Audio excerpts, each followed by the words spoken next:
नमस्कार, TV9 मराठीमध्ये आपलं स्वागत। मी प्रज्ञा। पाहणार आहोत 36 जिल्ह्यातल्या महत्त्वाच्या 72 बातम्या। एकच दिवसाचं विशेष अधिवेशन होणार। मराठा आरक्षणाबाबत कायदा मंजूर केला जाणार। अधिवेशनासाठी विधिमंडळात तयारी सुरू।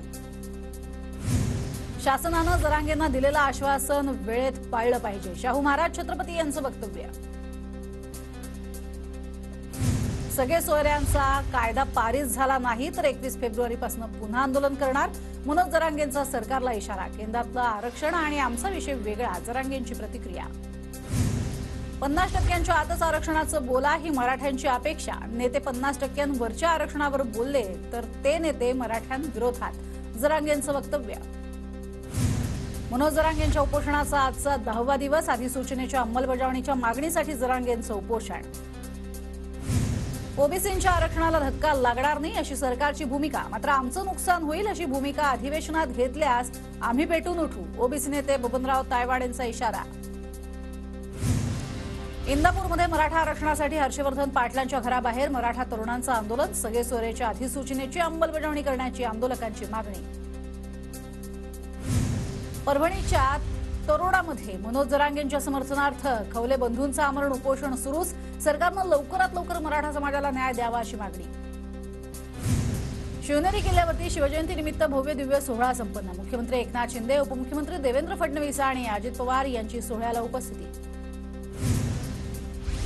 शिवनेरी किल्ल्यावरती शिवजन्माचा उत्साह। किल्ला फुलांनी सजला। किल्ल्यावरती शिवाजी महाराजांच्या नावाचा जयघोष। नागपुरात छत्रपती शिवजयंतीचा उत्साह। महाल परिसरातील छत्रपती शिवाजी महाराजांच्या पुतळ्याजवळ आकर्षक रोषणाई। साताऱ्याच्या कराडमध्ये कला शिक्षकांना पिंपळाच्या पानावरती साकारले शिवरायांचं चित्र। शिवरायांच्या विविध आकर्षक छबी साकारत शिवजयंतीनिमित्त शिवरायांना वेगळं अभिवादन। वाशिममधील विद्यार्थ्यानं केळीच्या पानावरती साकारलं शिवरायांचं चित्र। विविध माध्यमातून शिवभक्तांमध्ये शिवजयंतीचा उत्साह।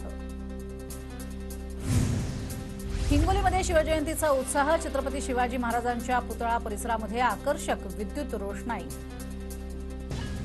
नाशिकमध्ये शिवजयंती निमित्तानं राम मंदिराची प्रतिकृती तयार करण्यात आली। पंचवटी कारंजा शिवजन्मोत्सव समितीच्या वतीनं विविध कार्यक्रमांचं आयोजन। हिंगोलीमध्ये शिवजयंती निमित्त विविध कार्यक्रमांचं आयोजन। छत्रपती शिवाजी महाराज पुतळा परिसरातनं भव्य मोटरसायकल रॅली। कोल्हापूरच्या कागलमध्ये छत्रपती शिवाजी महाराज जयंतीनिमित्त भव्य मिरवणूक। पालकमंत्री हसन मुश्रीफ यांच्या हस्ते शिवरायांच्या अश्वारूढ पूर्णाकृती पुतळ्याचा जल आणि दुग्धाभिषेक।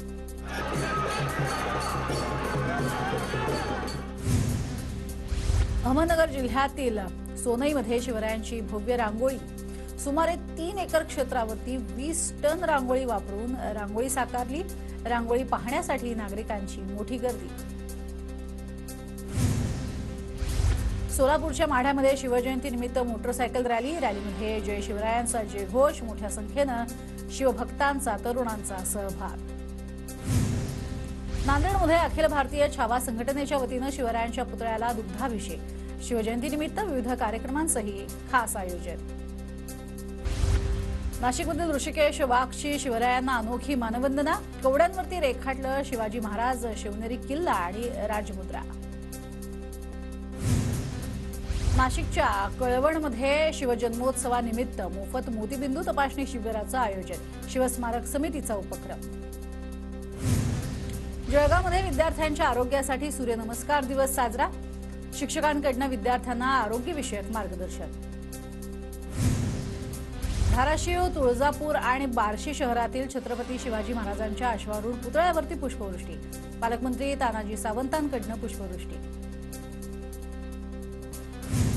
भंडारा जिल्ह्यातील साकोली तालुक्याच्या पिंडके पारमध्ये सामूहिक बडादेव धर्मपूजेचं आयोजन। गावातनं भव्य रॅली काढत धर्मपूजन कार्यक्रम संपन्न।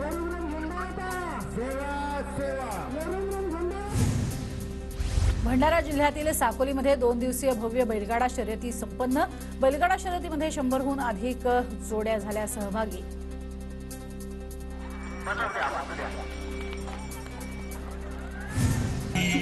नाशिकमध्ये काल पुरोहित संघाकडून गोदा आरती। तर आज संध्याकाळी पुन्हा रामतीर्थ समितीकडनं गोदा आरतीचं आयोजन। तर गोदा आरतीवरनं पुरोहित संघ आणि रामतीर्थ समितीचा वादही कायम। सोलापूरच्या करमाळ्यातील केममध्ये शिक्षण महर्षी डॉक्टर बापूजी साळुंखे साहित्य संमेलन मोठ्या उत्साहात संपन्न। गावामध्ये ग्रंथदिंडीचंही आयोजन।